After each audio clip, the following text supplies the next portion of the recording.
Voter പട്ടികയിൽ നിന്ന് പേര് വെട്ടിയതിൽ തിരുവനന്തപുരം കോർപ്പറേഷനിലെ മുട്ടട വാർഡ് കോൺഗ്രസ് സ്ഥാനാർത്ഥി വൈഷ്ണ സുരേഷിന് ഇന്ന് വളരെ നിർണായകമാണ്. ഇന്നലെ 3 മണിക്കൂറോളം നീണ്ട സംസ്ഥാന തെരഞ്ഞെടുപ്പ് കമ്മീഷന്റെ ഹിയറിംഗിൽ വൈഷ്ണയുടെയും പരാതിക്കാരനായ CPM ബ്രാഞ്ച് കമ്മിറ്റി അംഗം ധനേഷ് കുമാറിന്റെയും വാദങ്ങൾ കമ്മീഷൻ കേട്ടിരുന്നു. ഇന്ന് ഉച്ചയ്ക്ക് 12-ന് വിഷയത്തിൽ തീരുമാനം അറിയിക്കുമെന്നാണ് കമ്മീഷൻ ഇരുവിഭാഗങ്ങളെയും അറിയിച്ചിരിക്കുന്നത്. VP സഫാൻ തിരുവനന്തപുരത്ത് നിന്ന് വിവരങ്ങൾ നൽകാനായി ചേരുന്നുണ്ട്. Safan, good morning.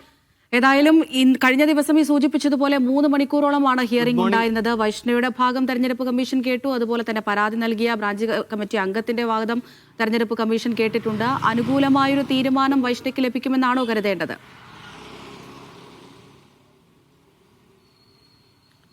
അമൃത, വൈഷ്ണയെ സംബന്ധിച്ചിടത്തോളം ഇന്നത്തെ ദിവസം എന്തായാലും നിർണായകമാണ്. നേരത്തെ സൂചിപ്പിച്ചതുപോലെ 3 മണിക്കൂറാണ് ഇന്നലെ സംസ്ഥാന തെരഞ്ഞെടുപ്പ് കമ്മീഷന്റെ ആസ്ഥാനത്ത് ഹിയറിംഗ് നടത്തിയത്. വൈഷ്ണ ഇതിനു ശേഷം മാധ്യമങ്ങളോട് പറഞ്ഞത് ആദ്യമായാണ് ഒരു ഉദ്യോഗസ്ഥർ തൻ്റെ വാദങ്ങൾ പൂർണ്ണമായും കേൾക്കാൻ തയ്യാറാകുന്നത്. കോർപ്പറേഷൻ ഉദ്യോഗസ്ഥരടക്കം തൻ്റെ വാദങ്ങൾ കേൾക്കാൻ തയ്യാറായിരുന്നില്ല.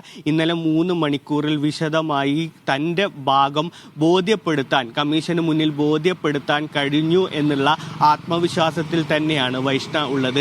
അതിൻ്റെ ഭാഗമായി തന്നെ ഇന്നലെ പ്രചരണവും അവർ നടത്തിയിരുന്നു. കമ്മീഷന്റെ ഭാഗത്ത് നിന്നുള്ള അനുകൂലമായ നിലപാട് ഉണ്ടാകും എന്നുള്ള പ്രതീക്ഷയിൽ തന്നെയാണ് വൈഷ്ണയും കോൺഗ്രസും ഉള്ളത്. ഇന്ന് 12 മണിക്ക് മുമ്പ് ഇരുവിഭാഗത്തെയും, പരാതിക്കാരനായ CPM ബ്രാഞ്ച് കമ്മിറ്റി അംഗത്തെയും ഈ വിവരം അറിയിക്കുമെന്നാണ് കമ്മീഷൻ ഉറപ്പ് നൽകിയിട്ടുള്ളത്. ഏതായാലും 21-ാം തീയതി മാത്രമാണ്, 21-ാം തീയതി വരെ മാത്രമാണ് നാമനിർദ്ദേശ പത്രിക സമർപ്പിക്കാനുള്ള തീയതിയുള്ളത്. ഇന്ന് 19ആയി. ഇതിനു മുമ്പ് ഈ തീരുമാനത്തിൽ ഒരു തീർപ്പുണ്ടായാലേ വൈഷ്ണവ്ക്ക് മത്സരിക്കാൻ സാധ്യതയുള്ളൂ. ഇനി അഥവാ തെരഞ്ഞെടുപ്പ് കമ്മീഷന്റെ ഭാഗത്ത് നിന്ന് പ്രതികൂല നിലപാടുണ്ടാവുകയാണെങ്കിൽ ഹൈക്കോടതിയെ സമീപിക്കാനും കോൺഗ്രസ് ആലോചിക്കുന്നുണ്ട്. കാരണം ഹൈക്കോടതിയുടെ ഭാഗത്ത് നിന്ന് നിലവിൽ അനുകൂലമായ ഒരു തീരുമാനം വൈഷ്ണവയുടെ സ്ഥാനാർത്ഥിത്വവുമായി ബന്ധപ്പെട്ടുണ്ട്. ഇത്തരത്തിൽ വോട്ടർ പട്ടികയിൽ പേര് ചേർത്തിട്ടില്ലെങ്കിൽ കോടതി അസാധാരണമായ സവിശേഷമായ അധികാരം ഉപയോഗിക്കും എന്നൊക്കെ തരത്തിലുള്ള പരാമർശം വൈഷ്ണവ്ക്ക് അനുകൂലമാണ്. അതുകൊണ്ട് തന്നെ തെരഞ്ഞെടുപ്പ് കമ്മീഷന്റെ ഭാഗത്തു നിന്നൊരു പ്രതികൂല നിലപാടുണ്ടായാൽ കോടതിയെ സമീപിക്കാനുള്ള ഒരു തീരുമാനത്തിലേക്കും കോൺഗ്രസ് സ്ഥാനാർത്ഥി വൈഷ്ണവും തീരുമാനിക്കുന്നുണ്ട്.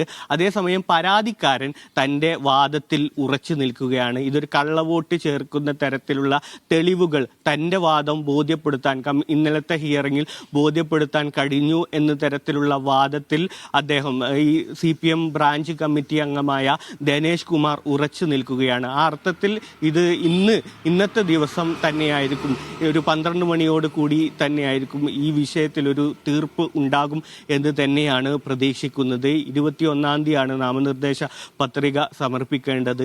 ഇനിയുള്ള ദിവസങ്ങൾ എന്തായാലും സ്ഥാനാർത്ഥിത്വത്തെ സംബന്ധിച്ച് നിർണായകമാണ്. കേരളത്തിലെ മൊത്തത്തിലൊരു സാഹചര്യം പരിശോധിക്കുമ്പോൾ 6000-ഓളം നാമനിർദ്ദേശ പത്രികയാണ് ഇതുവരെ വന്നിട്ടുള്ളത്. ഇത് വളരെ കുറവാണ്. കാരണം തദ്ദേശ സ്ഥാപനങ്ങളെ തെരഞ്ഞെടുപ്പ് സംബന്ധിച്ചിടത്തോളം ഈ കഴിഞ്ഞ ദിവസങ്ങളിൽ ഉണ്ടായത് നാമമാത്രമായ നാമനിർദ്ദേശ പത്രിക സമർപ്പണത്തിലേക്കാണ്. ഇനിയുള്ള ദിവസങ്ങളിലായിരിക്കും കൂടുതൽ രാഷ്ട്രീയ പാർട്ടികൾ നാമനിർദ്ദേശ പത്രിക സമർപ്പിക്കുന്ന തരത്തിലേക്ക് ഉണ്ടാവുക. ഇന്നലെ തന്നെ ആ കണക്കിൽ ചെറിയ മാറ്റങ്ങൾ ഉണ്ടായിരുന്നു. തിരുവനന്തപുരം കോർപ്പറേഷനിലെ UDFന്റെ മേയർ സ്ഥാനാർത്ഥി KS ശബരിനാഥ് അടക്കമുള്ള ആളുകൾ ഇന്നലെയാണ് നാമനിർദ്ദേശ പത്രിക സമർപ്പിച്ചത്.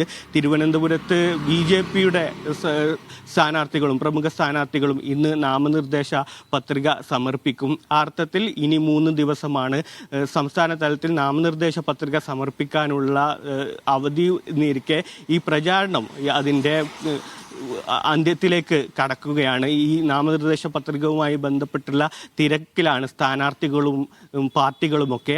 അതിൻ്റെ ഇടയിലാണ് ഇപ്പോൾ ഈ വൈഷ്ണയുടെ സ്ഥാനാർത്ഥിയുമായി ബന്ധപ്പെട്ടുള്ള അനിശ്ചിതത്വവും തെരഞ്ഞെടുപ്പ് കമ്മീഷന് മുന്നിലും കോടതിക്ക് മുന്നിലും നിന്ന് കറങ്ങുന്നത്. അമൃത, സേഫു.